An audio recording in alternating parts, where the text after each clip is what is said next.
already, on a number of occasions, attempted to study the relationship of mind to consciousness.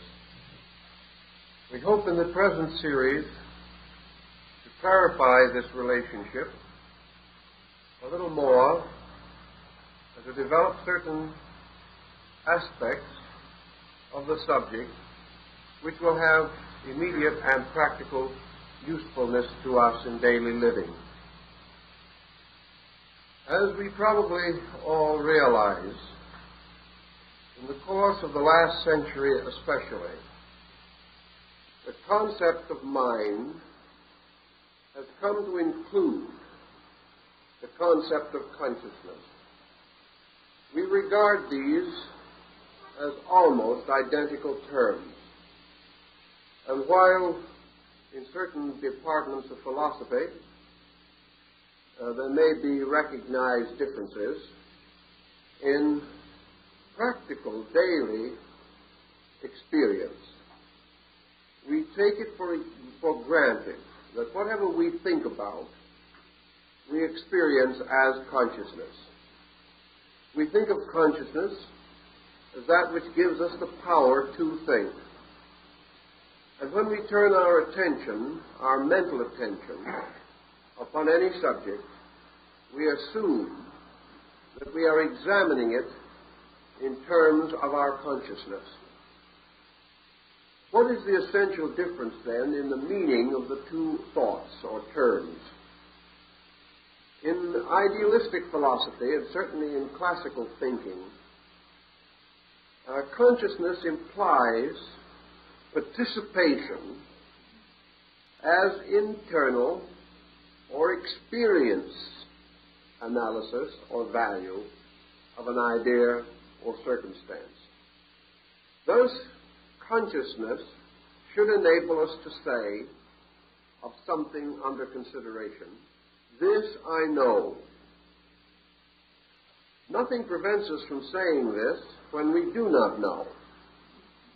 But I want to call to mind the fact that correctly the term "I know" should very seldom be applied.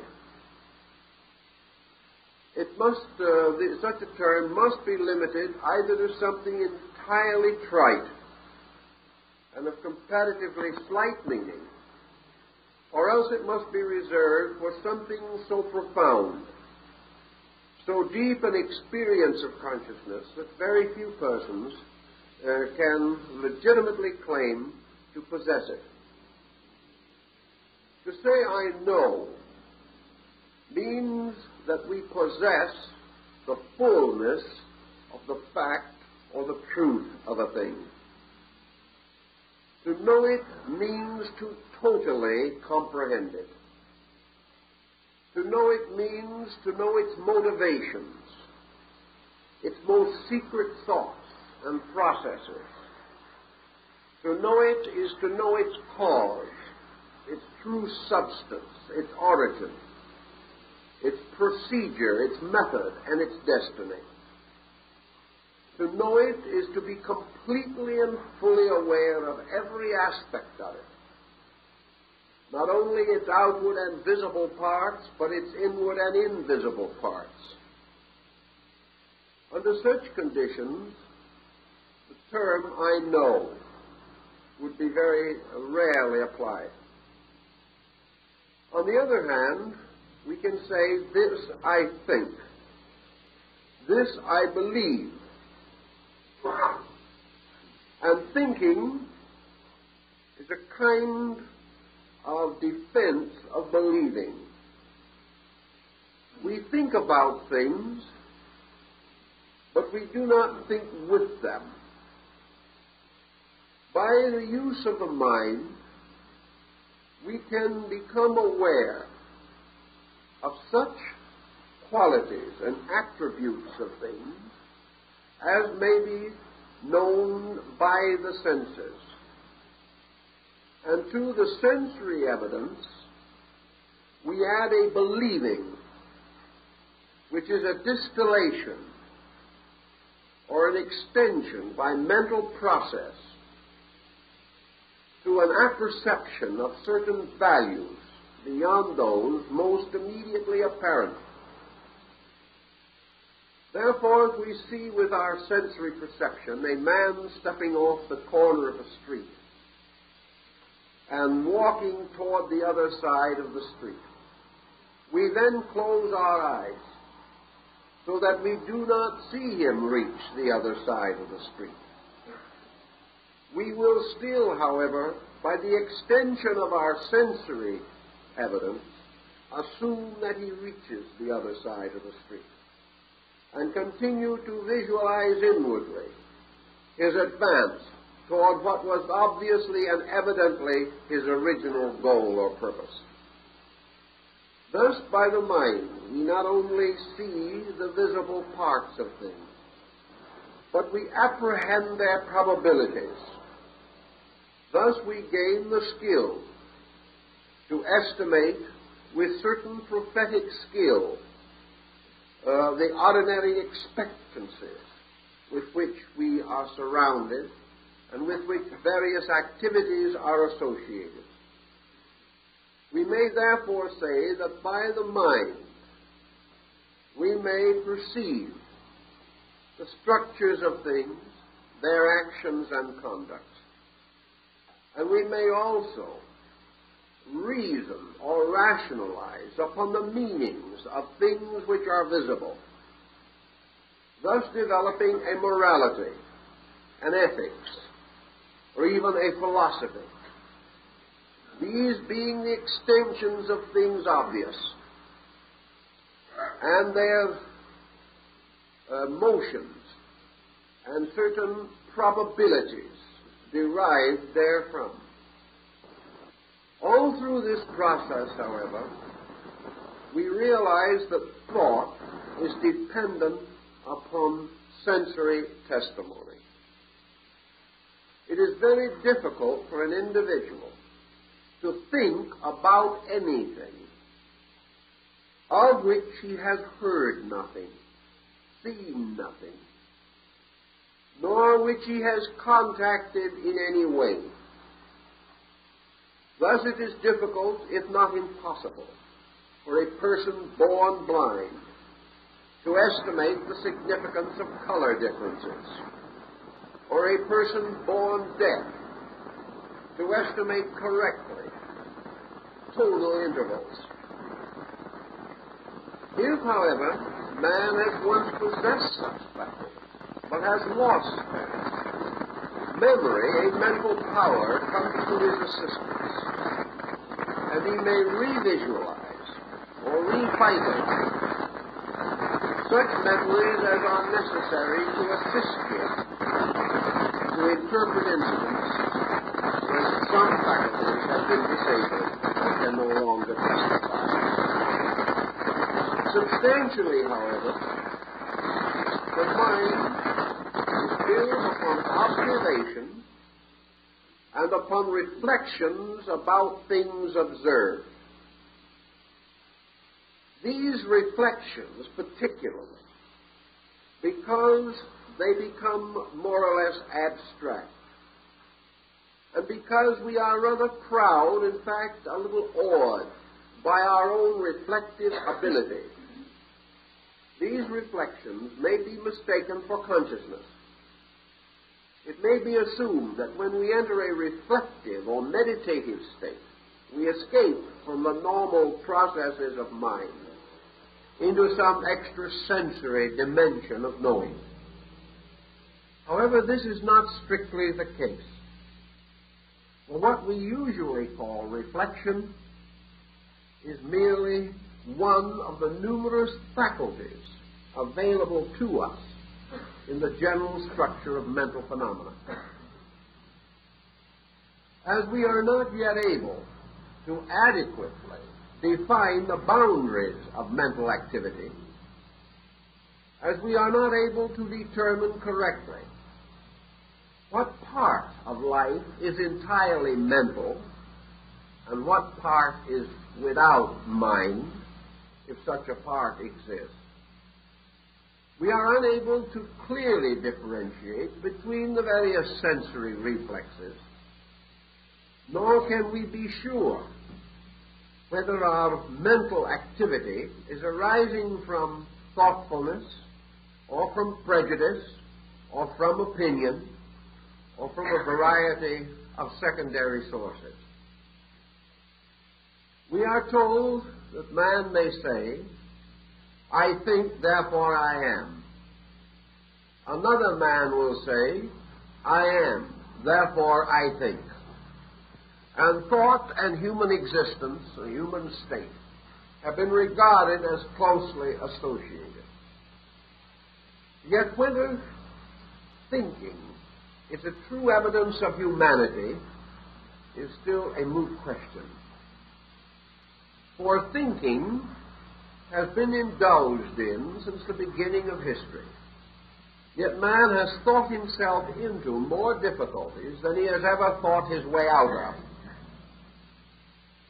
And when we become hopelessly involved in a situation from which no escape seems probable, we may almost certainly assume that we thought our way into it and arrived in a labyrinth in which finally our confusion was no longer dissolvable by any reasonable method. Then let us try to figure out how we shall determine the quality of mental activity. Each person can make a simple test for himself. You can sit down very quietly and say to yourself, "I will now try to have an original thought." And after a little time of really great industry, we may come up with something that sort of impresses us that way. We can perhaps arrive at some adage or some phrase, some neatly turned statement that, so far as we know, is not copied from anyone else. It probably is, because the Chinese observed long ago that there was nothing new under the sun, and that things haven't changed much since then. We may, however, convince ourselves that we have been able to do something original. If we really feel this, then we should more carefully analyze. Have we really had an original thought?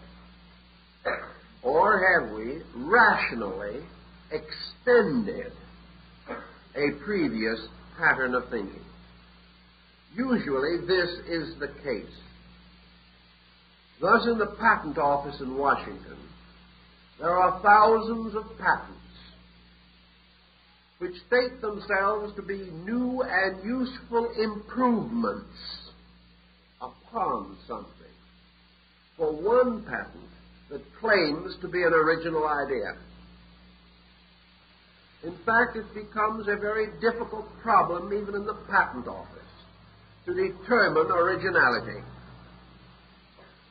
And it is usually considered sufficient, so I am told, to say that originality relating to a patent is the presentation of an application not already covered by a patent. It is assumed that it is original if someone else has not already patented it. This, of course, is an obvious error. For most ideas arise from the extension of thinking from something already familiar toward a new or improved application of that principle. Psychologically, there are two sources of ideas which can arise in the mind and may seem to have an originality in them. One of these sources is nature itself, nature entirely separate from human achievement. For all human achievement has arisen as the result of man's reflection upon nature. The second source is man's own nature, particularly his body and its structure. For hundreds and thousands of devices which we now consider indispensable and for which we give great credit to early discoverers are merely adaptations of functions and processes of the human body, adapted to some external usage.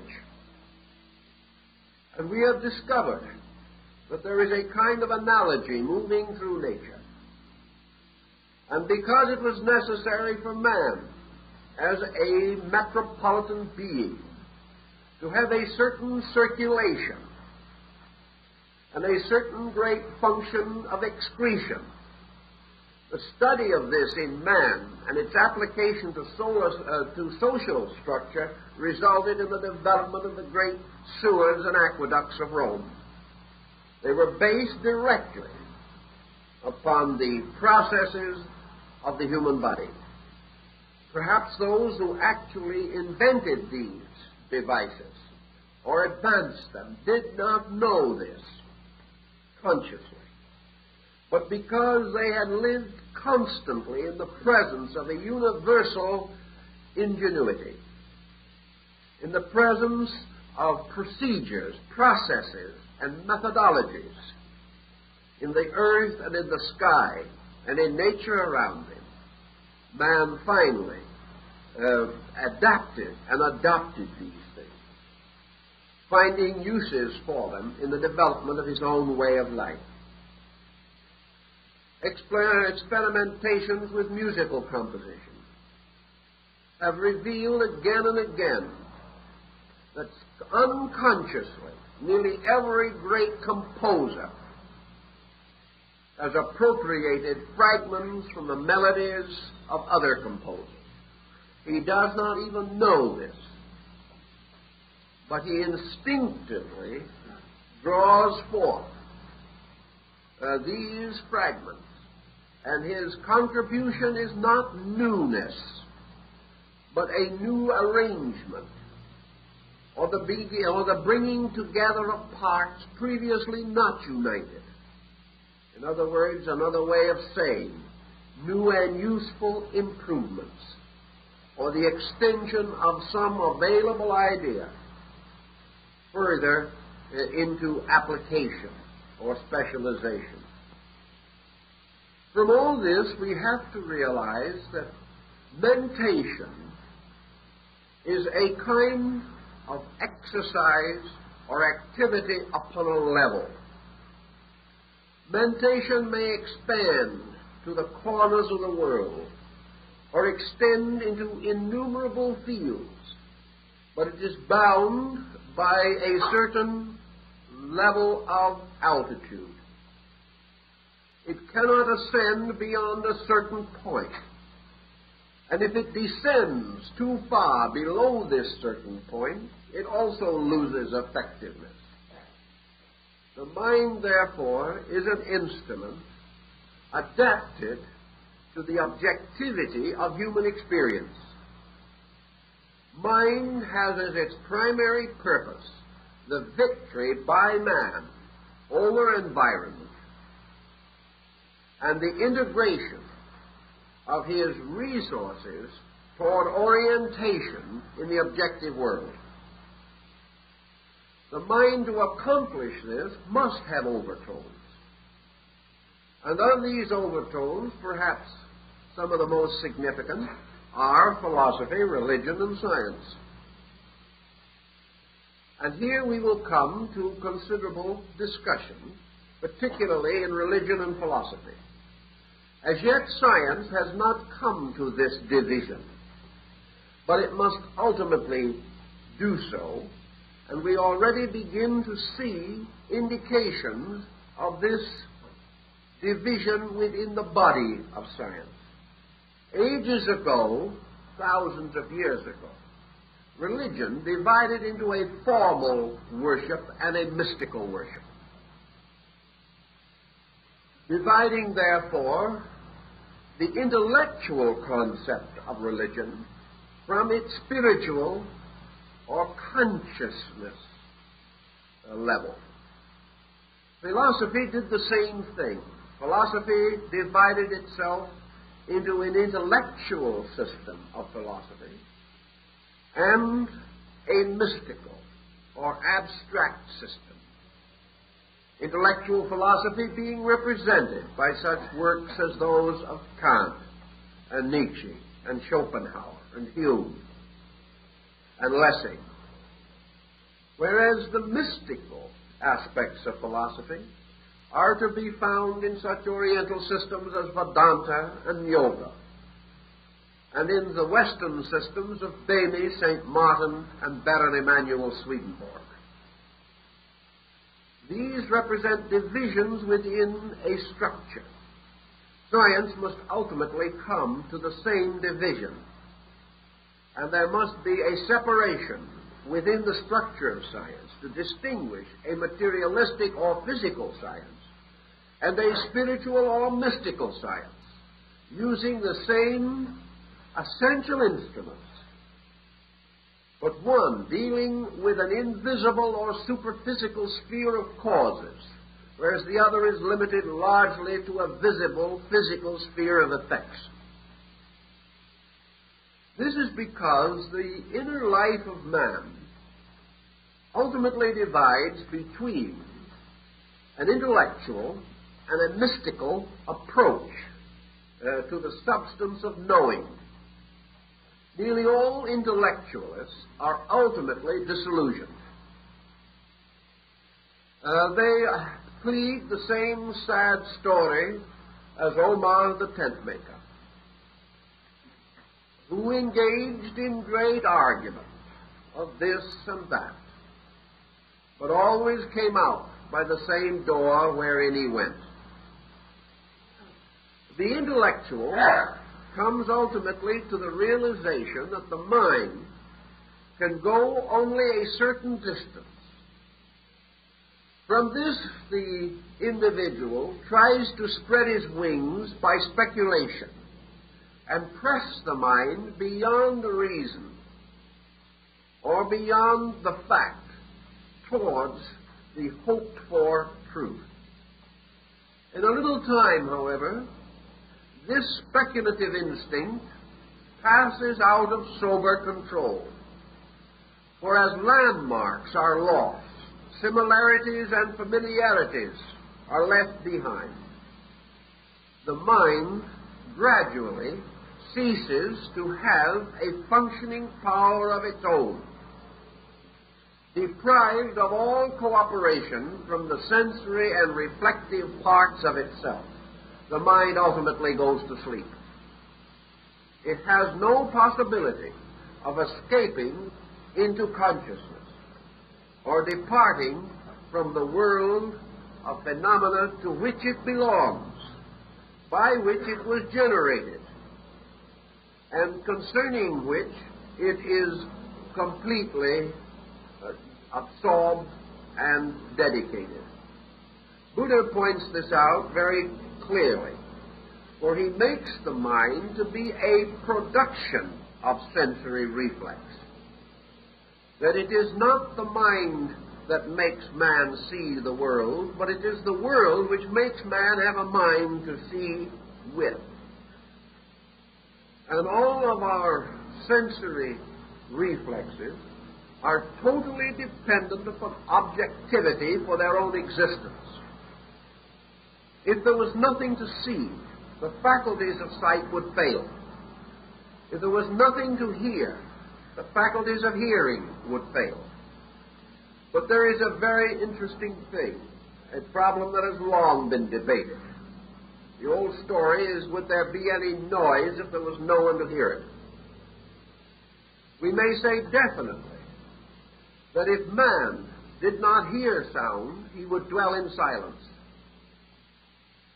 Therefore, silence arises either from the end of outward sound or the termination of inward hearing. Either can produce the same result. According to the Buddhist concept, therefore, the ear and the thing heard are in indispensable relationships with each other. And hearing or sound is the product of their union. And if either be removed, the product is destroyed. If this is true of the entire mental nature, then mental phenomena generates the mind, which in turn reflects upon mental phenomena. Remove the mind, and the mental phenomena ceases. Remove the mental phenomena, and the mind ceases. They are utterly interrelated and interdependent, one upon the other. The mystic, assuming this, has also assumed that it is quite easy for man in his search to overestimate the mind, and by failing to understand the instrument, to lose the skill to measure, weigh, and analyze the importance of its activities. We can never know how important thinking is unless we understand the process of thinking. We can never know whether we should follow our thoughts or not until we know how they are engendered, why they are generated, and the processes by which they are perpetuated and communicated. Thus, to accept the mind on faith is to accept the unknown, to accept our own thinking on faith may be foolhardy. And if we are badly trained, to accept our own thinking may be a catastrophe from which we will not even recover. To achieve, then, a certain attitude of wisdom, we must realize early in our search for realities that our own thoughts are not important, that nothing is true because we think it is true, nor is anything untrue because we do not think it is true. Believing is not knowing. Hoping is not knowing. And every procedure which arises in the process of mentation is no more valuable than the instrument that produced it, and no more significant than the level of action with which it is concerned. Man believing totally and completely in the importance of a material way of life will find thinking more valuable to maintain his concepts than a person who had a different concept of living itself. We live objectively in a world where thought and scheme and plot and plan are vital to our success. But they are vital only to our success in this dimension. They are vital only to the advancement of ends, which may or may not have any importance whatsoever in themselves. Usually they do not. But they are important because our own mind has told us that they are. And it is a brave man indeed who questions the profound thinking of himself.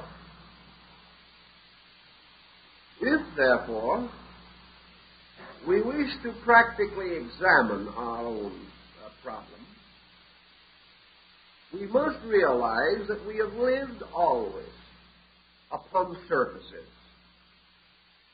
This does not mean that we are content to do so. I saw some articles recently, a study of brain structure, which pointed out that man at the present time uses less than 20% of his potential brain surface for processes of mentation. Also, it is noted that most of the thinking of man is now done on the surface areas of the brain. Whereas it has been also pointed out that there is much reason to believe that it is possible to stimulate the thought processes in the dense areas of the brain. This may mean an interesting analogy. Man's surface thinking with the surface of his brain. The hope that sometime his thinking will deepen as he uses the depth parts of his own thinking equipment. In any event, we do think on surfaces. And whenever we become involved with a problem that requires grave thoughtfulness or decision or value, we're usually in trouble. We do, however, have an advantage which in some ways compensates for numerous liabilities. I've heard this advantage advanced on many occasions. An individual did a very bad job of thinking, but instead of being ashamed of it, he said, well, as one thing, the other fellow didn't do any better. Now, one of the things that saves us at the moment is that others are not doing it much better. It is not how well we are doing things, but that in the competitive procedure of living, our friends and associates and even our enemies are just about as inept at thinking as we are. Therefore, if we have one stray thought just a little better than theirs, we are on the way to victory. There is the old Spanish proverb, in the world of the blind, a one-eyed man is king. And in a world of those who think but little, even those who think badly have some advantages. Altogether, what saves us is our common stupidity. If the world, as Emerson points out, really let loose even a thinker, everything would be at hazard. However, presuming that the world did let loose the thinker, what would the answer be? All he could really do would be to organize the objective structures of things. He might produce a highly perfected and highly skilled blueprint for human conduct. But with all of this, he would probably be in the same position that man has always been in. Namely, he would require an army and a police force to enforce his own improvements. Because working with others who also think, he will find that every thought causes a reaction of antagonism from others. And as long as thinking is always on a level, and this level is objective, we are not going to have the integrities necessary to cause any problem to come to a proper and permanent solution. We're simply caught in the immaturity of our own perspective. Somewhere in this pattern of things, the so-called mental level of the normal person of today is in the interval between childhood and adolescence. The motion picture industry has said that the average member of an audience is 12 years old mentally. I can't say that the film industry has done anything to help these youngsters to grow up. But at the same time, thinking, even within the mental range, is still a comparatively neglected exercise. And we use the mind that we do have mostly to find excuses for the gratification of our prejudices and attitudes. Buddha points out that we usually exercise the intellect to defend the validity of our own mistakes. In other words, once having done something wrong, it becomes a matter of face-saving. We cannot admit that we are wrong, and we find it therefore easier to try to force ourselves to convince either our own lives or the lives of others that we are right, and to develop ingenious methods for supporting mistakes, or perpetuating them, or making new mistakes to bolster them up, until finally, somewhere along the line, the whole flimsy structure falls to pieces together. If then we begin to analyze our thinking, even superficially, we realize that the mind has certain uses. That within the sphere of these uses, it is most vital, most important, and most helpful. But when expected to produce that which is not natural to it, or introduced to problems which are not reasonable for it, the mind produces conclusions or findings which are deceptive and irrelevant. And the mind, for instance, is very useful in memorizing telephone numbers, which are quite important to us. It also enables us to keep our appointments with reasonable punctuality if we can keep our minds on it. It also enables us to add up the multiplication table, to remember the things we learn in school. The mind also, perhaps, assists us to develop a strategy to protect our economic survival, or to anticipate the hazards which may come to us in business. The mind may encourage us to providence, encourage us to certain frugality. It will also open to us another kind of memory, the memory of our race, and that is tradition. It will enable us to profit from the mistakes of the past, if we so desire. It will enable us to remember or memorize efficient methods which have come down to us as skills in trades or professions. Also, the mind will enable us, perhaps, through a series of symptoms, to diagnose an ailment with some degree of success. Although from the same group of symptoms, 20 doctors may come to 20 conclusions, all different. These conclusions, therefore, indicate that the doctor, with the same symptoms to consider, is an equation in his own diagnosis.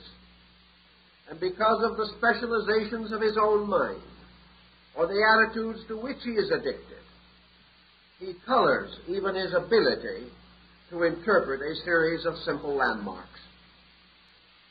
Everywhere, therefore, we do observe that the mind colors, and that in almost every procedure, we find the mind, to a measure, over-anxious to please us, desirous of coming to that conclusion which we expect or demand, attempting to prove what we want to prove, and to disprove what we do not want to prove.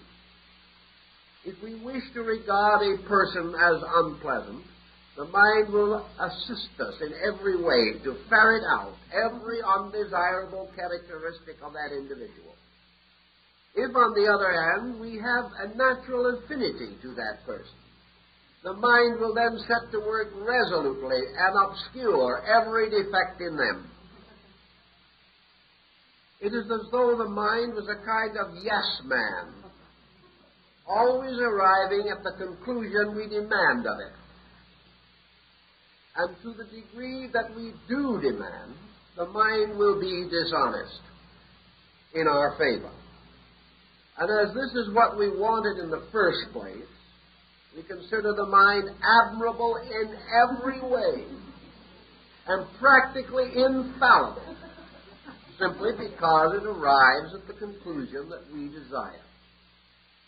It also has another wonderful ability to forget. And when the conclusion proves to be wrong, the mind is able to escape all blame by transferring the injury to someone else or to some other time and some other place. And the individual, just proven wrong, will immediately start out on a new course of infallibles, never pausing to make any correction in the instrument resulting in the mistake. Thus the mind has an advantage that very few other persons or other qualities of life enjoy. The mind is the only instrument that we have which passes judgment on itself, therefore can always be found in an admirable state. We have no way of examining the mind except by the mind. So when we say to the mind, "Are you all right?" the mind will certainly say yes. Or if we say to the mind, "I do not like what you are doing," the mind will say, "Neither do I." It will always please us, it will always gratify us, and it will always lead us into further trouble. This in contradistinction to the general idea that we have that the mind is a noble leader of our living, that it has something resembling the qualities of a Cato or a Cicero, that it is fair and honorable, a mighty judge among judges, and that it sits aloof from all things, judging righteous judgment. Nothing could be further from the case. The mind is in every mess we get into. It is a Mephisto, ever ready to gratify our every desire. And then when trouble does come, the mind looks perfectly blank and said, "I have nothing to do with it." If the mind, then, is not behind all this conspiracy, what is?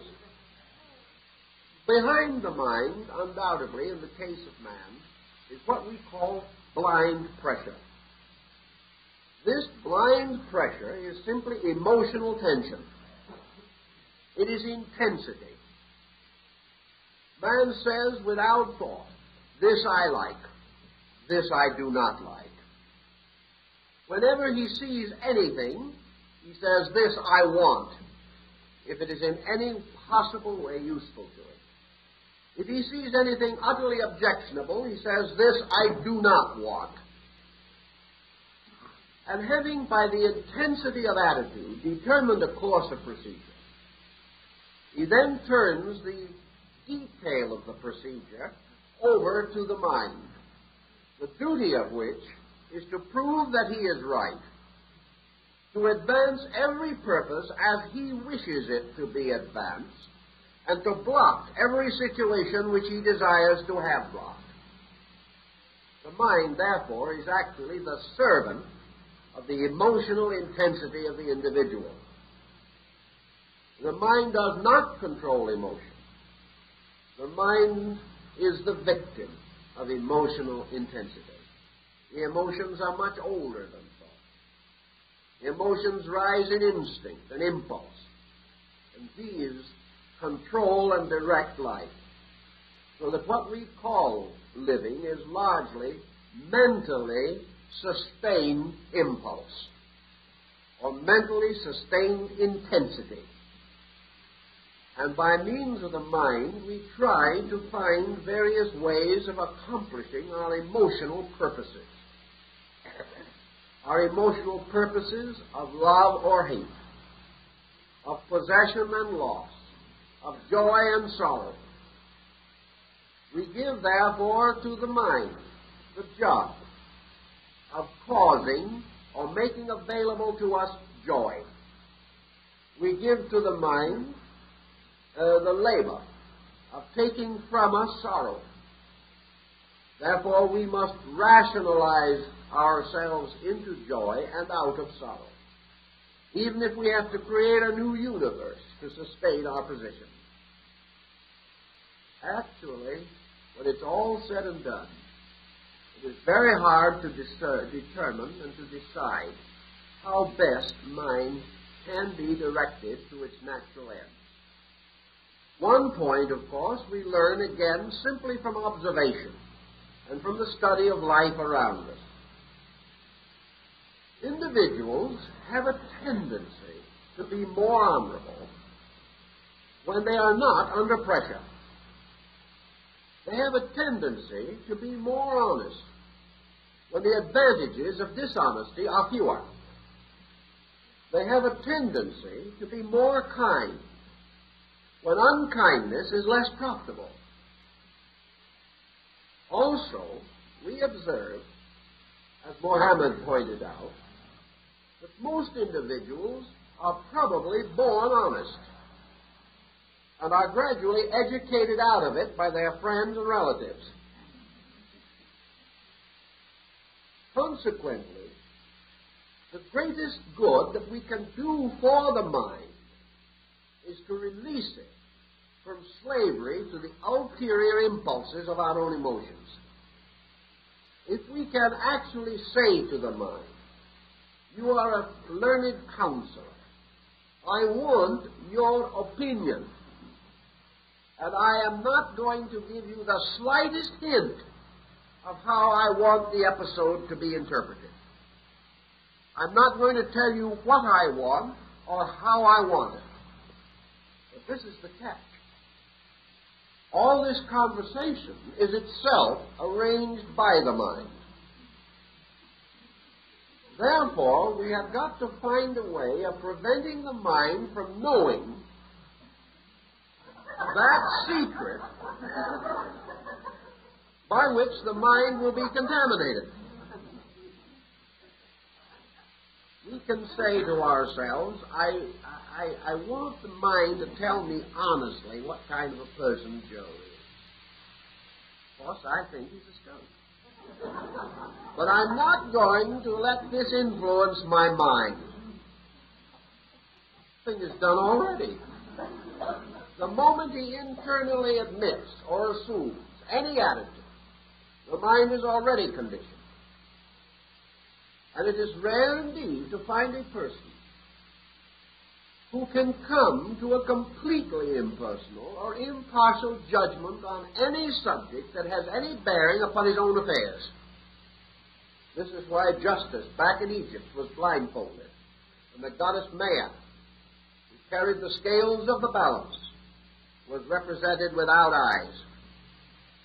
It was to indicate that appearances must have no effect upon judgment, and also that we can only be just when we judge those things which have no profit in them for ourselves, and more than that, deal with subjects about which we have no preconception of any kind, and try to find an individual that meets that requirement.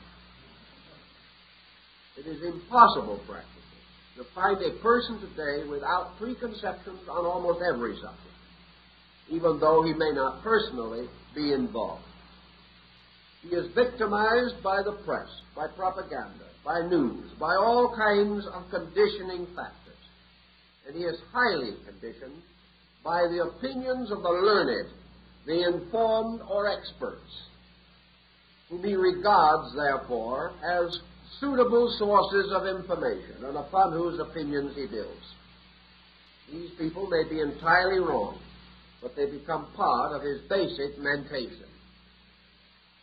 Out of all of this, it becomes more and more evident as we proceed, and we could proceed much further, that the mind is a very mixed blessing, and that those who serve its impulses consistently are very mixed themselves, if not blessed. To recover from this, there has to be some solution, some way of breaking through this mental barrier. For out of the processes of the mind, operating under the pressure of the emotions and forming a closed corporation,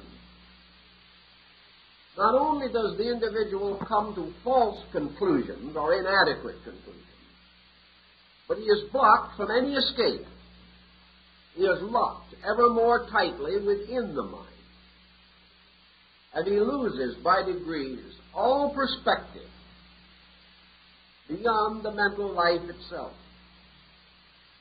And as he cannot normally experience any internal state entirely separate from mind, he does not know what direction to turn in order to escape from this mental maze or labyrinth ruled over by his own ego, which is the part of him which must always be sustained and defended, and the intensities of which are the basis of nearly all of the psychic pressures from which he suffers.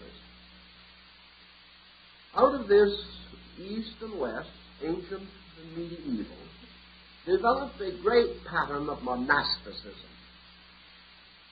Monasticism, which in itself probably is no real solution to the problem, seemed to be the best opportunity. If you wanted to escape from the dishonesty of attitudes, place yourself in a position or condition in which the profits from dishonesty were diminished. In other words, if you renounced the world, if you gave up your worldly goods, if you gave up your name, taking some religious name, meaningless to anyone else, and retired from the world and lived in a cave in the side of a hill, owning nothing, desiring nothing, possessing nothing, and dedicated perhaps only to the absolutely unselfish service of persons in need, with no thought of reward. Perhaps in this way, you could lower the pressure of desires. You could separate yourself from so many of the inducements to false thinking. You would find it perhaps easier to be impersonal, to be kind, to be fair, to be impartial, especially if you added to this procedure a religious conviction, positing the love of God and the love of your brother man, and attempting in every way you could to remove from your life even the shreds and rudiments of prejudice. Under such conditions, you might be relieved from the tyranny of this mental situation. Many tried it, and there have always been a few persons who were by nature monastic, who were able to retire quietly from the world and serve useful destinies without the pressures of the personal problems which afflict most.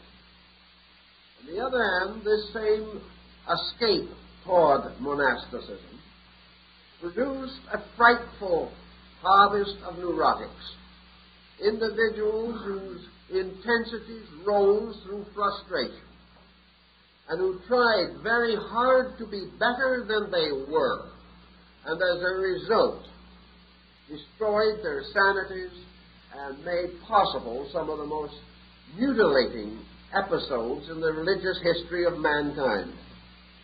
So here again, there was no proof of a way out. But there was a principle involved, namely that honesty of thinking is in some way related to honesty of motives. That the individual who really and honestly wanted to be honest and had this desire basic within himself, had certain advantages and could depend upon his mind to serve him more effectively than it would serve persons with lesser standards of integrity. Consequently, antiquity emphasized the importance of idealism, of gradually elevating through thought things which were most important to highest position and estate, placing the contemplative life above the aggressive life, placing the life of wisdom above the life of barter, and also admitting that as man must earn his bread with the sweat of his brow, that it might be possible for him to maintain his economic status through reasonable indulgence in economic endeavor, and at the same time have another life, a life to which he could escape at the end of the day, a life of beauty and of value, in which principles would have an opportunity to be strong against the pressures of prejudice. The division, therefore, of the life of man into an ideal inner life was regarded as useful, inasmuch as it prevented the complete obscuration of ideals. It gave the person interior anchorage against the storms and tumults of the outer life. The entire concept, of course, was based finally upon the idea that when the sound and the fury passed, that the individual was able gradually, through the unfolding of his own abilities and his own standard of values, to relax away from inordinate pressures. He could gradually come to the state in which he would allow his mind to be honest. And each person can do this to some degree. I rather like some of the ideas of Buddha on this point also. He called attention to his disciples that it was not assumed that the average householder, the average student of the inner life, was to depart totally from all thought, leave the world behind and become an ascetic. This was not intended. This was only for those who had some strange karmic destiny that pressed them on to this, and also only for those for whom the way opened, so that this could be accomplished without evil to others, neglect to responsibilities, or by setting an example detrimental to the character of others. Buddha did point out, however, that if the individual would make one small correction in any area where he now has a fault, this one small correction will so greatly change his life that he will see the true and complete proof of the importance of growth, and he will be inspired naturally to such correction as is possible to him. The improvement of living comes not from merely contemplating perfection, but from the immediate achievement of some one small particular good thing, which in itself causes a general release of life from limitation or restriction. Assuming then that the mind can be given an opportunity to function, that it is not miseducated, that it is not perverted or corrupted by its own owner, that it is not given license to misrepresent itself, that a certain reasonable check is given by which the mind is itself disciplined to judge itself. We may have, as the Platonic philosophers pointed out, the way of educating the mind so that it gradually escapes from the pressure of desires and becomes a disciplined instrument of itself, capable of leading and protecting the body from such excesses of conduct as might be detrimental thereto. For man, then, from his very name, which in the ancient Hindu language, from manas, means the thinker, man is capable of educating the mind as he would bring up a child.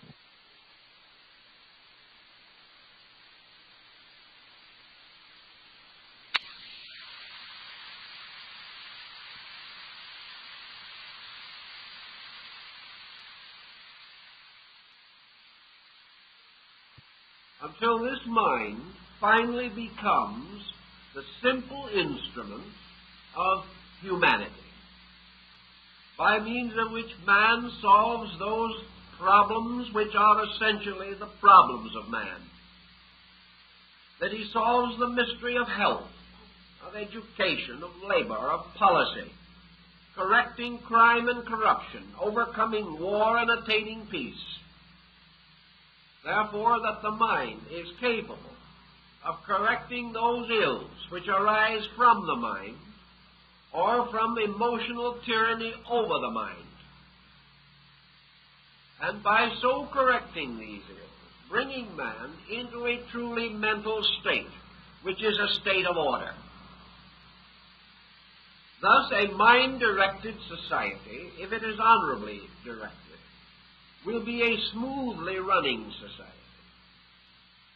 But the mind so disciplined into order becomes in itself a kind of restraint upon itself. And there is nothing that is less attractive to our contemplation than an intellectual world, a world run in an orderly way by a mental genius, acting as a superintendent over conduct, and perhaps even reaching the point in which its control is so great that man even loses the instinct to rebel against his own mind. This would produce the perfect archetypal intellectualist, the individual completely intellectually sufficient. But no one wants to be that person, because, for one thing, something glamorous and beautiful is lost. Man really is almost like the Arab of the Arabian Nights. He would rather live glamorously than securely. He would rather have a dramatic existence with tragedy than a mediocre, monotonous one with perfect security. When it comes to actual living, man wishes glamour and drama. Now, this wish also has a place in his total makeup. His emotional life, like his mental life, has demands. The demand of emotion is for beauty, for color, for drama. The redeemed, enlightened, or directed emotions must therefore have in them no longer hurtfulness, but a tremendous intensity of satisfaction through the contemplation of their own most worthy instincts and impulses. The great musician, the great artist, is as important, if not more important, than the perfect intellectual. Now, the emotional life of man, coming into conflict with the mental, even on a very high level, we have two completely separate qualities. Qualities which on the level of thought and emotion do not and cannot comprehend each other. Mind can never experience emotion, and emotion can never experience thought. Man has a mysterious ability to experience the compound, but this is because there are dimensions within his nature which are not completely restricted by either mentation or emotion.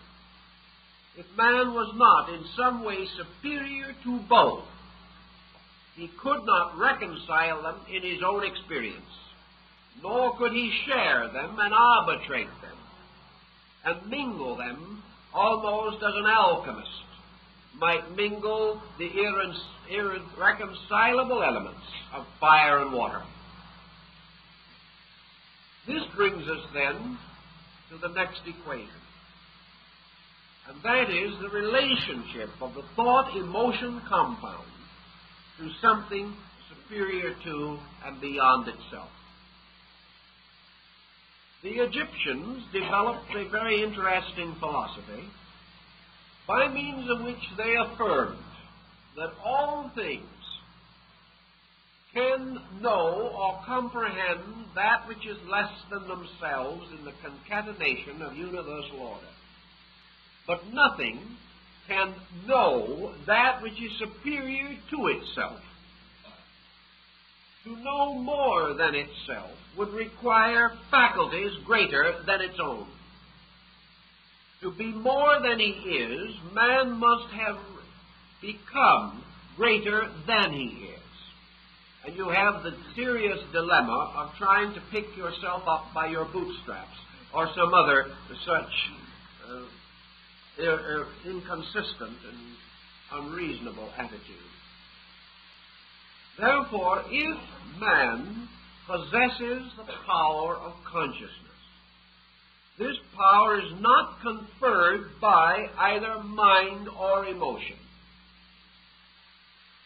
This power must have an existence apart from them. And if man is capable of reconciling thought and emotion, it is because in some way he is able to gain access to a power superior to thought and emotion, or to function upon a level above that of mind and intensity. The ancients held, therefore, that consciousness, which is the actual ability to participate in the experience of a thing, differs from mentation in one particular, that the mind approaches all things from the outside. Consciousness experiences all things inwardly, experiencing their inwardness with its own inwardness. Consequently, mind, like sensory perception, looks at. Consciousness looks into. And we are reminded, of course, of the familiar adage and statement made by the great Jewish philosopher Rabbi Maimonides. This man pointed out that beneath the body which inhabits the garments is a soul. Beneath the soul, or within the soul, is a spirit. And he said this is also true of the law. For the body of the law is the Torah, within which is the Mishnah, or the soul of the law. And within this is the spirit of the law. And in all things, the letter of the law killeth, and the spirit of the law giveth life. Therefore, all things known inwardly become radiant or filled with light. All things known only outwardly are known by their appearances, their shapes, and the shells which conceal their true natures. Mind can intellectually recognize the existence of a life within bodies, but it cannot experience this. Emotions may feel or believe in the life within a body, but emotion of itself, untransformed and unregenerated, cannot experience this. Consequently, there has to be a dimension by means of which the experience of the inwardness of things and the universality of things may be available to man. The ancients, for the most part, assumed that consciousness, per se, was not a human attribute, that it was not a part of man, but that consciousness actually was the state of God. That what we call the divine nature differs from all lesser natures, inasmuch as the divine nature is the knower, and subsists and exists according to the nature of being, having an essential substance, and having an eternal awareness of this essential substance. It does not necessarily follow that universal consciousness is aware of its own consciousness. Rather, we must assume that universal consciousness is an existing state, a kind of sea or ocean of life. That this consciousness pervades all things. That it is known only to itself, if at all. And that no other type of mentation or emotional cognizance can be directly aware of it except by judgment or rational extension. Thus the mind, as in the present moment while we are discussing together, is capable of assuming the existence of consciousness. It is capable also of fashioning an intellectual definition of consciousness. It is furthermore capable of rationalizing the absolute necessity for consciousness as the common substance and denominator of lesser states, the reconciler of all opposites, and a state of unity or totality without which the universe itself could not endure. Mind can therefore tell us of this, and by negative definition can convince us and assure us, even to the point of our own acknowledgement, that such a condition does exist, and that there is a being according to essence in nature, and that this being is different from all inferior beings because it is more than they are. It is therefore more than time, or it is eternity. It is more than parts, therefore it is wholeness.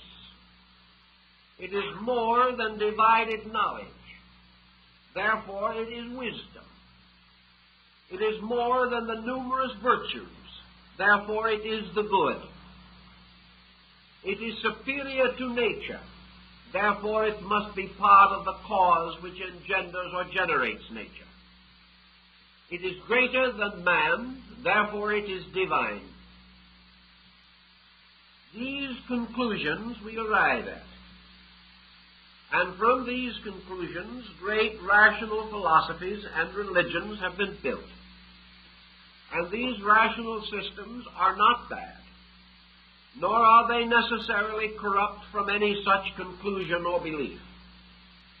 If corruption enters into them, it is because they have departed from value, not because they have affirmed something greater than themselves.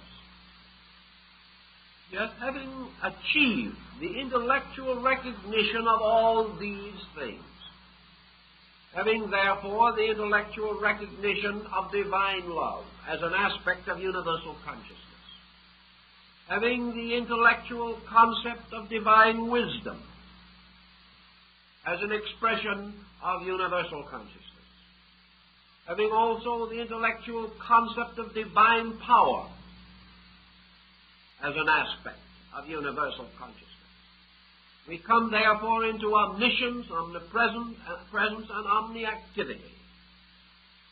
And we also conceive that our ultimate allegiance is to this universal and supreme good, which our intellect seeks to embrace, and which our senses generate, clothing, however, always in the simpler terms of familiar things,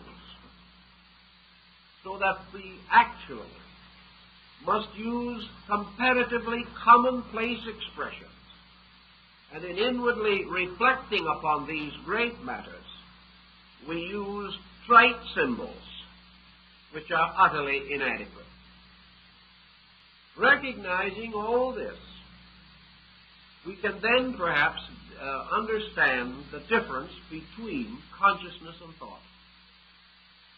For thought gives us the power to recognize all these good things. Yet it does not give us a sharing in them. It does not cause these good things to awaken immediately within us.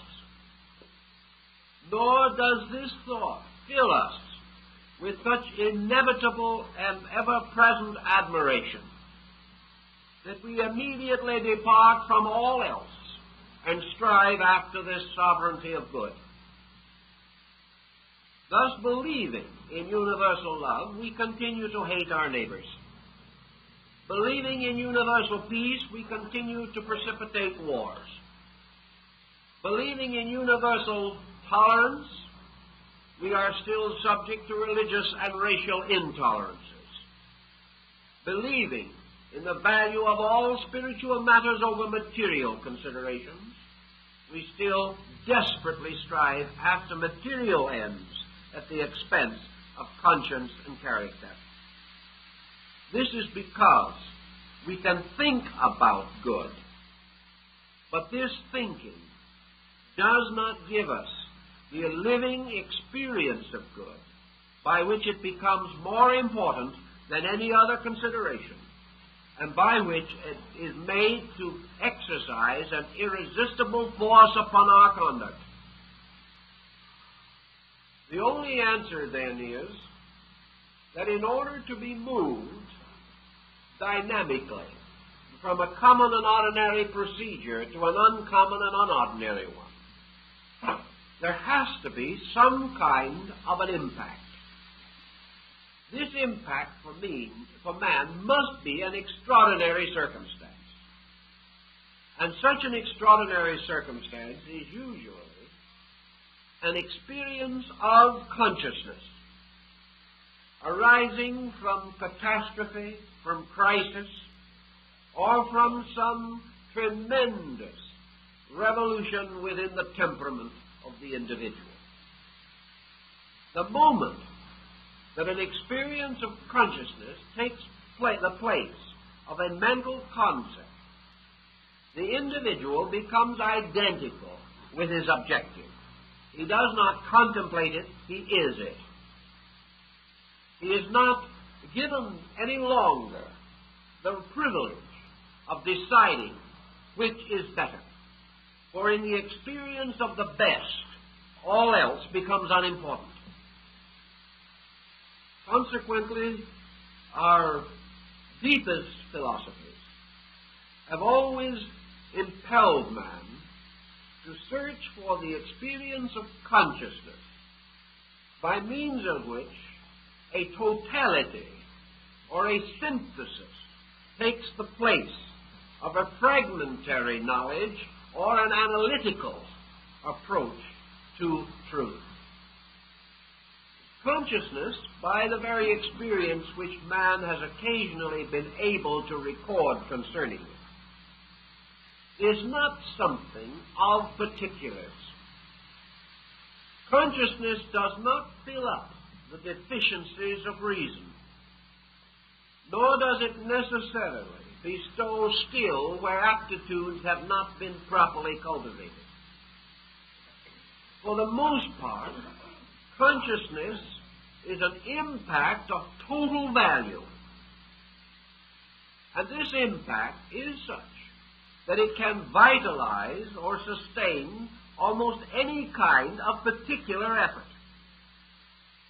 We have no way of knowing whether what is termed the mystical experience differs with different types of persons. We wonder if the experience which comes to a scientist is different from that which comes to a monk in the desert. Is the mystical experience thereby conditioned to the intellectual background of the person receiving it? This seems doubtful for the reason that this experience is nearly always conferred under conditions which all classes of society have in common. For example, the businessman with the dying child has something in common with the prince of the realm with a dying child, or a savage in the jungle with a dying child. It is this common tragedy that unlocks something in the individual which is a common denominator of conscious experience. It is not so much the particular attainments of the individual that seem to lure him toward the mystical consciousness experience. It is a common need, and a need for simple things that we all need. Einstein pointed out that the great mathematician is in just the same need for a simple consolation of spirit as the priest or the mystic. And if a mystical experience comes, it comes on the level of the need, not on the level of the attainment. It is therefore the common sorrow of man, the common stress of existence, the common hunger of hearts and souls, that appears to be the thing that opens the door of conscious experience as distinguished from mental endeavor. For in most instances, this experience does not come until the possibility of mental satisfaction or condolence has been exhausted. It only comes when the individual can no longer find solace, either in thought or in reason, but breaking down into the simplest parts of his humanity, strives after that which is the common consolation with all that lives. The sage, the saint, and the commoner are all united in these immediate pressing needs. And therefore, it is by the common denominator of such needs that consciousness, the common denominator of all life, symbolically reveals itself. Thus, in consciousness, there is the bestowal of a certain kind of certainty. And we must ask ourselves just exactly what kind of certainty this is. We know it is not a theological certainty in the common sense of the word. It does not belong to a faith, for the mystical experience has occurred in all religions. It has therefore to do with the quality of believing rather than the creed. This is another example of how it breaks away from intellectualism. For many creeds are divided intellectually, but the soul hungers of human beings are not so easily divided. It is the hunger in the heart of man, the hunger of life, as Bailey calls it, the hunger of the creature for the Creator, that seems to be the final appetite by means of which the individual crosses into that causal kind of knowing which alone satisfies the hunger that food cannot reach. Man requiring this bread, which is not of this world, this bread which is the food of the Spirit,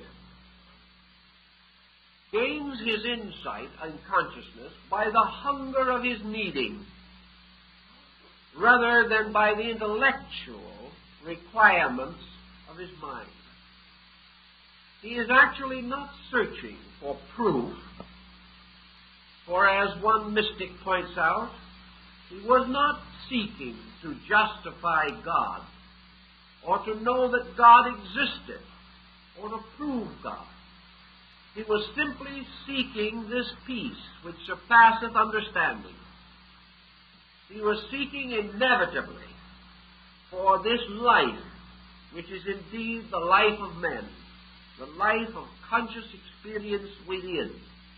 For without this, all is death, once man has recognized the possibility of its attainment. So consciousness to these mystics is not something over which man may exercise any control. The hour of its coming no man knoweth, for it entereth as a thief in the night. The individual cannot earn it exactly. He may merit it, he may deserve it, but its coming depends upon a basis of merit and desert beyond our estimation. And the mind which considers itself ready may be deceiving both itself and the heart. It is therefore in the readiness of the pure life in man that the experience comes, not in the justification by the mind or the emotions.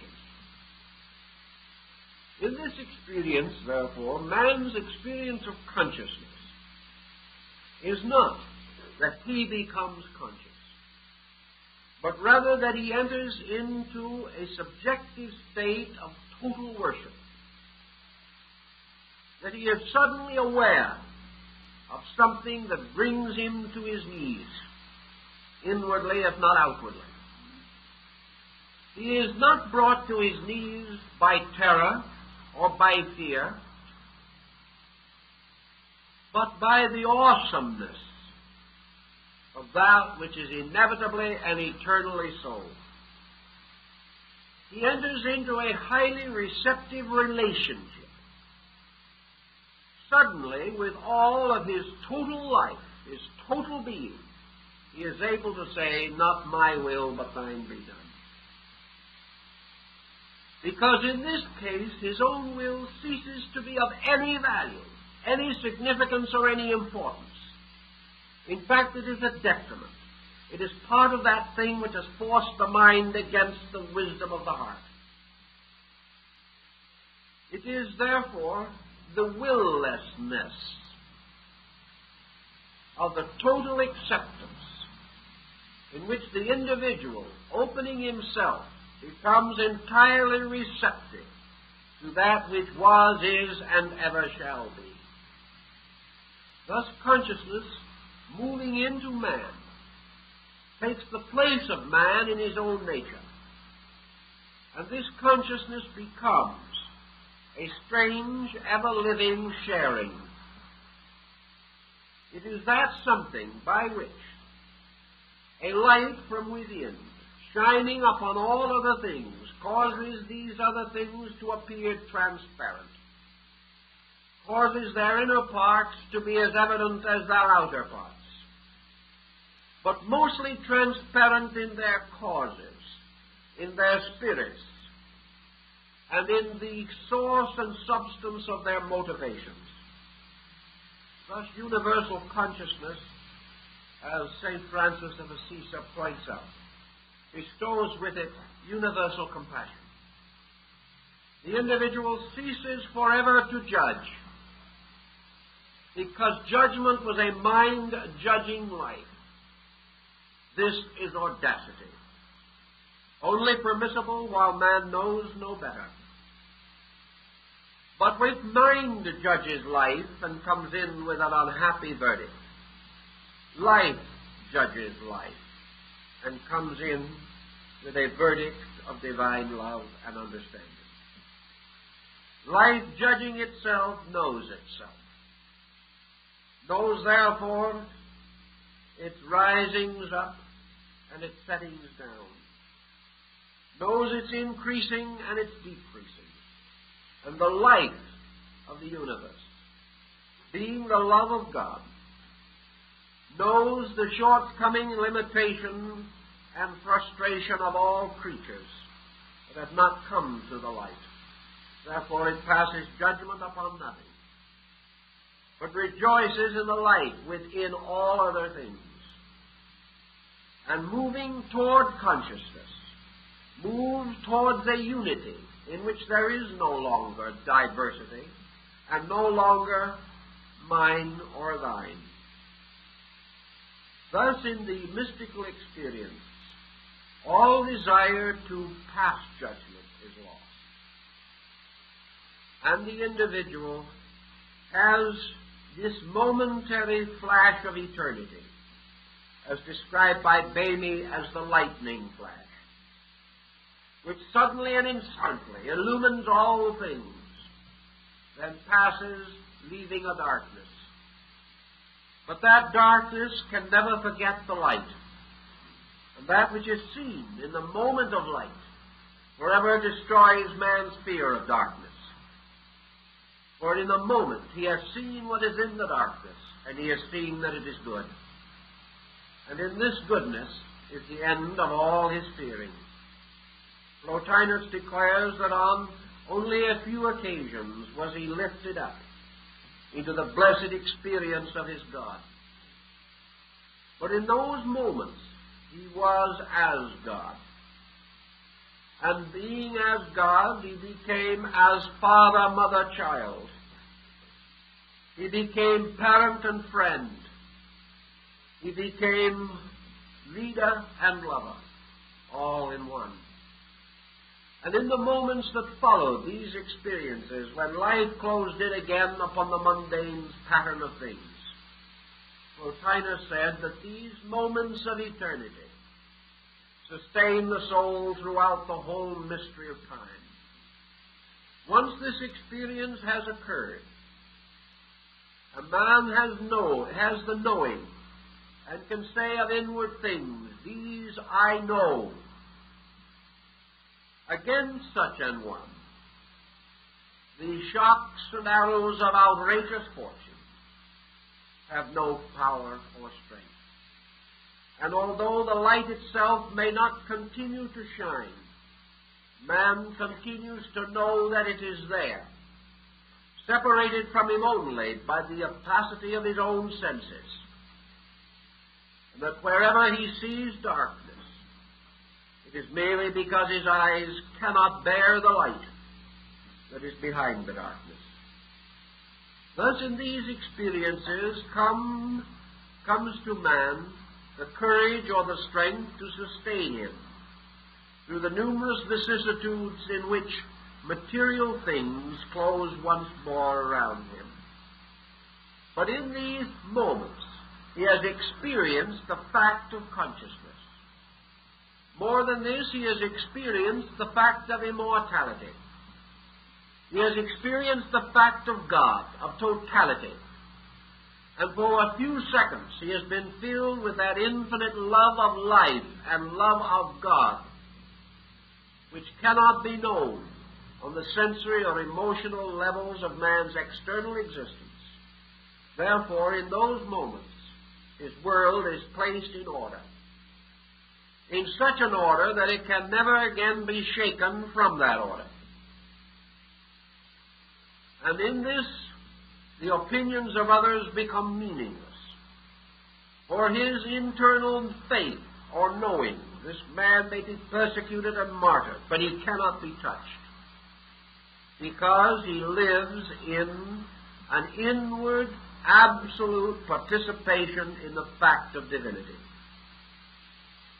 This, then, may be regarded as a negative definition, such as we are capable of fashioning out of the limited materials of ourselves, of this thing which we term consciousness. For consciousness is this wonderful power to actually be the other person, or to be the otherness of God in them. To come to this end, there are certain things that we naturally must attempt to do. All felicity must be deserved by man, for this universe is a merit system. Man must therefore come to the condition in which it is possible for him to accept such an experience, to merit it, to justly use it, and to need it, because there is within him already some resources which make it possible, and which will also assist the individual to preserve in honor this light which has been conferred upon him out of the universal abundance. To attain this end, then, Mystics, philosophers, scientists of the past, and even those of the present, strive gently and unceasingly to achieve the likeness of consciousness so far as it is possible for them to attain it. They would discipline the mind, realizing that by such disciplining they reduce its negative forces and make it more and more like this consciousness which they desire. They feel, these mystics, that if their own natures become like a sanctuary, like a holy and sacred place, a garden of silence in a world of sounds, that if they prepare the temple according to the law, the living God will come and dwell in it.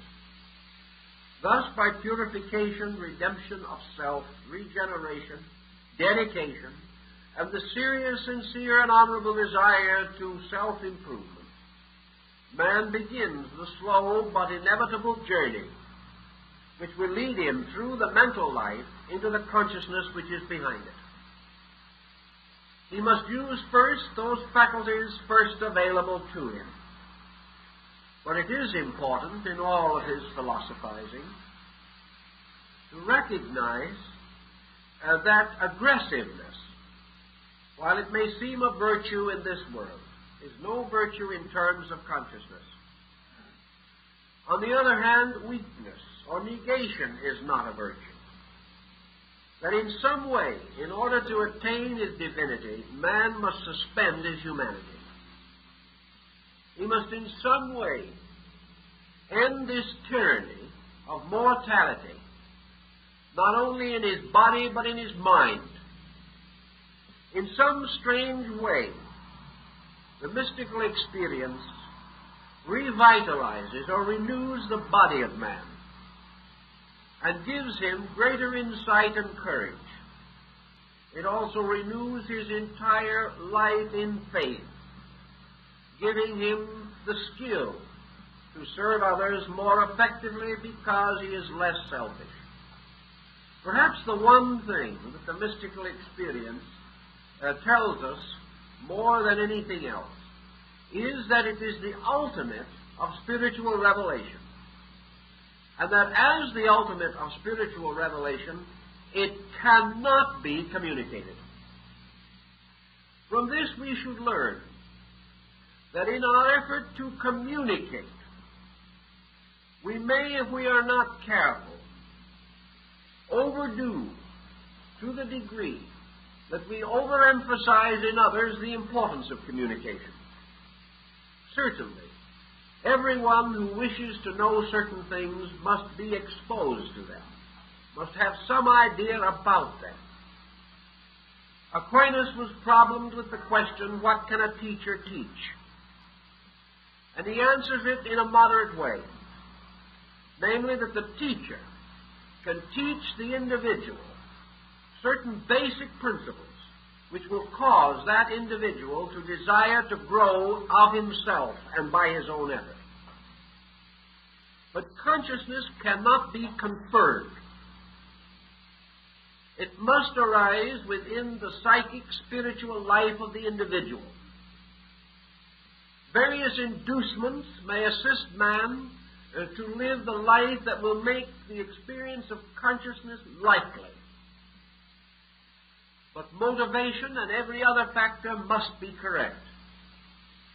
Therefore, I think we can say that indoctrination for purposes of the development of consciousness will generally prove ineffective. It is far more important that the individual attempt to cultivate vital experience within himself. And vital experience in this case is the dawning awareness through receptivity. On a practical level, then, it would seem important to follow the doctrines or the ideas of Lao Tzu, or perhaps certain of the teachings of Zen, in the search for the intensification of the experience factor. One reason why we experience so little is because we do not even permit the full penetration of our mental faculties into the things that we are doing. From the standpoint, therefore, of the vitalization of our lives, the ancients invented or devised the concept of contemplation, by means of which we devote or dedicate our attention to something with the desire, the simple and natural desire to know and understand that thing better. Always recognizing that a relaxed receptivity to the messages of things cannot but result in increasing sensitivity within ourselves.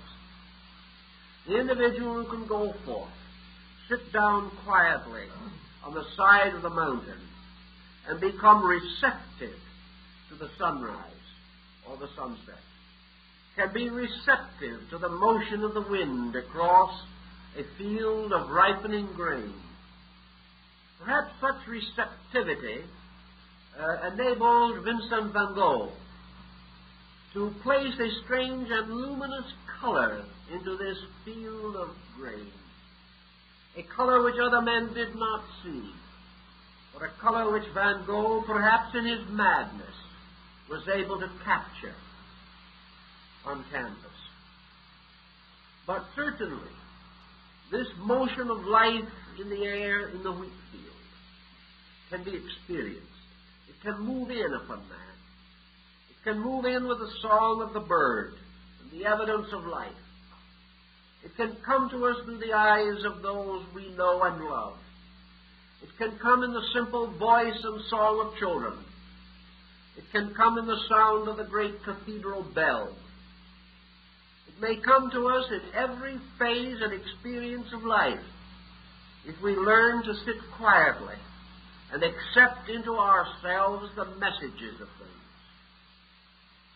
If we are able to accept these messages without immediately conditioning them, if we can accept them as we accept air with gratitude, if we can take them as we would water because they are life to us, and not ask the name of the land from which the water came, what its beliefs were, or what its purpose might be, because this water is our life.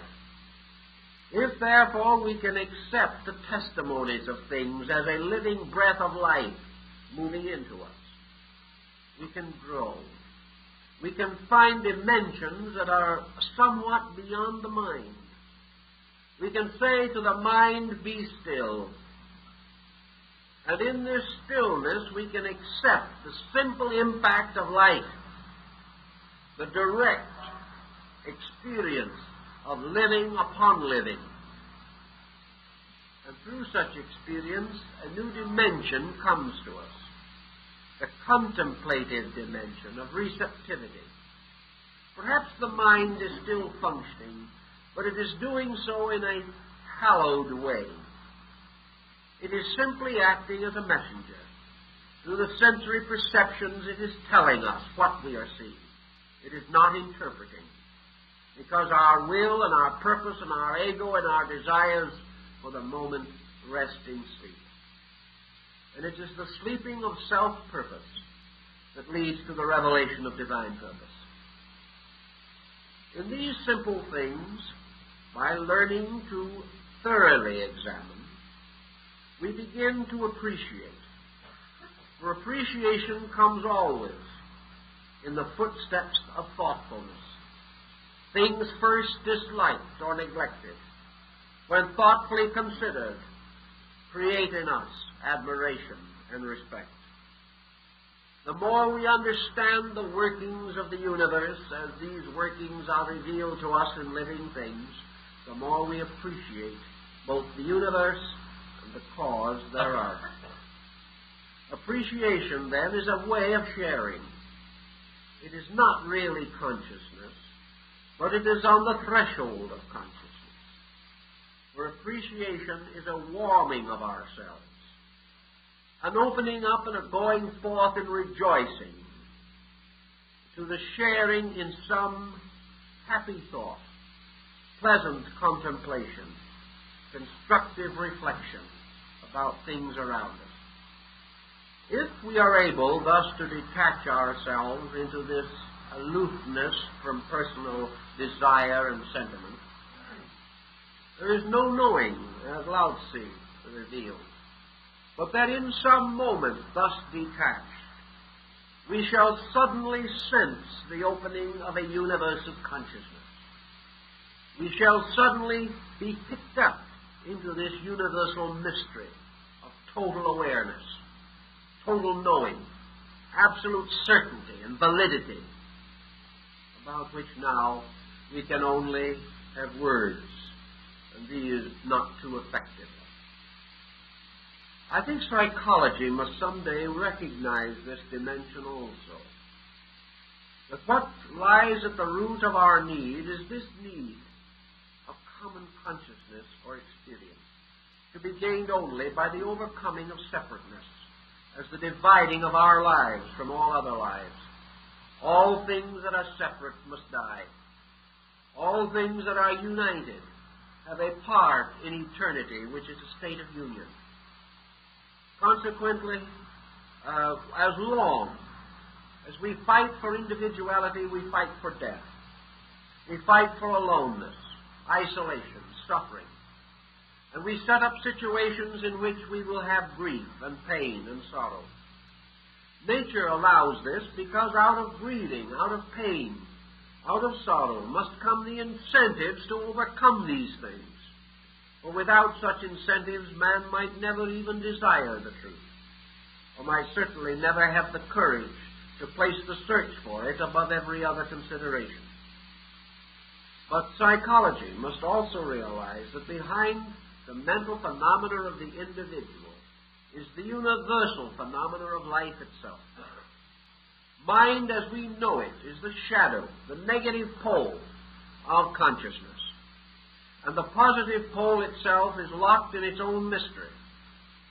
And whereas man must use the mind to think with, he must ultimately come to the point in which the mind must sacrifice itself for his salvation. This mind is like the ancient patriarch Moses, who was permitted to gaze upon the promised land. But because he had sinned against the laws of God, he was not permitted to enter into Canaan. And this right was withheld from him and bestowed upon Joshua, the son of Nun, who led the children of Israel to the land of milk and honey. Moses is the mind, which from the lonely height of Moab may contemplate the blessedness of truth, but may not enter in. That which can alone enter into this thing is the truth itself. Truth alone can know itself. Man cannot know this truth by any conscious action of his own will, but he can participate in it by simply permitting the Spirit in himself to have dominion over the rest. For this Spirit, of which he speaks and knows so little, is itself consciousness. It is an indivisible part of total experience. And because man participates in this spiritual fact, he can, by the stillness of his outer life, restore the luminosity of his internal. Thus reality arises in consciousness becoming aware of him, releasing itself into him. And in this consciousness, as Vivekananda points out, the great joy is that the individual no longer remains himself. Self-purpose ceases because it is meaningless in the beginning. The individual attains all by giving all, attains complete and perfect peace by becoming one with the infinite, and fulfills all desire by permitting universal desire to fulfill itself. through the faculties and powers which man has created.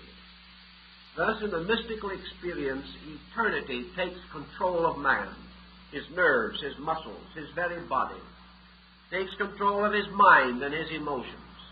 For the moment, man is eternity.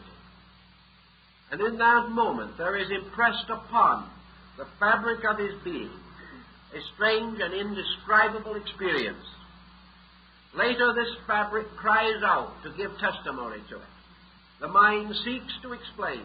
The emotions seek to interpret. But in their very explanation and interpretation, they defeat their own objective. For the only record is this strange impact upon the very substance of body itself.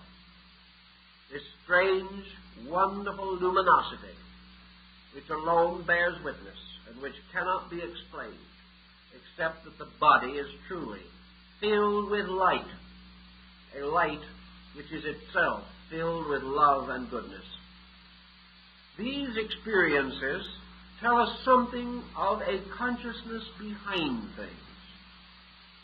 And when this consciousness takes hold, then perhaps the mind, among other servants, can bow down before it, and the mind, made divine by the life within it, may become a wonderful and useful instrument, may go forth to reveal the laws of eternity and the workings of time. Something like this happens in the case of the great composer. For the music which Schubert and Schumann heard within themselves, and which they record as having first realized as moving in the air about them, this music was captured by some dimension of consciousness. It was something that moved in upon them. They neither conjured it nor created it. They created a rapport with universal harmony and sound, and something out of their own psychic nature composed this strange harmony upon an instrument of universal tones. But once this experience was felt, once this strange haunting sound was captured, then the mind took over, reduced it to playable proportions, placed it upon a proper key, set it on paper, and made possible that it could be enlarged into a symphony or whatever the composition required. And out of technique and skill and wisdom, inspiration was made available in its most perfect form. Thus the personality, the mind, and the emotions become the servants of divine purpose. A man having exchanged the uncertainties of his hopes and fears for the certainties of consciousness impact within himself, then finds his outward life unfolding in reverse. For instead of the outer molding the inner is molding the outer and expressing through it and releasing into the world those values and powers which we so greatly admire in those illumined souls whose contributions have earned our homage and admiration. In our own way, we must each pass through experiences of this kind, trying to gradually differentiate between consciousness as God life light in us and mind, which is the sum of our own struggle. Mind can help, but consciousness can save. And that which mind divides and wounds, consciousness shall unite and heal. For in all unit consciousness, total life, all good things come into their natural and inevitable works, and all which is divided or imperfect shall vanish away. And the individual, having experienced this, moves triumphantly along the way of life with perfect assurance within himself that he lives in a world of God and truth and light and love and wisdom. These things make his own labors possible and give him the infinite courage to continue according to those principles which he knows to be true.